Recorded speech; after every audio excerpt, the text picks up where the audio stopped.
Welcome to Homework Lib. This problem is a continuation of the previous problems in this section.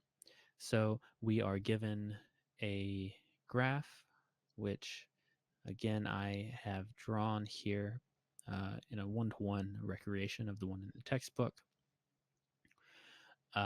And we are considering a few things and learning how to read this graph.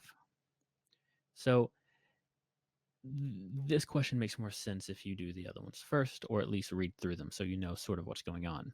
But the question asks, if the voltage rather than the current is kept constant, what happens as temperature increases from 25 degrees Celsius to 150 degrees Celsius?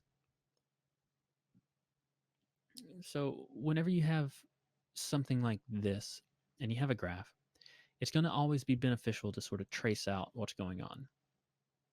So it says, what happens if we take a voltage? Let's say this is 0.5 volts, and the amperage at 0.5 volts at 25 degrees Celsius is 0.1 amps. The question asks, what happens if this voltage stays the same, but the temperature increases? So we go from T25 up to T150, but we stay at the same voltage. So if we just draw a line up until we intersect the other line, right here, that tells us what's going to happen to the current.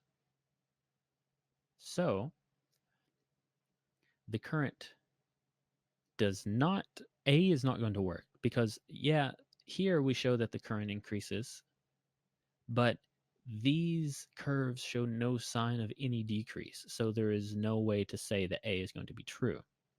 And obviously, C and D are false because we see at a particular voltage, the current is always going to increase if the temperature increases.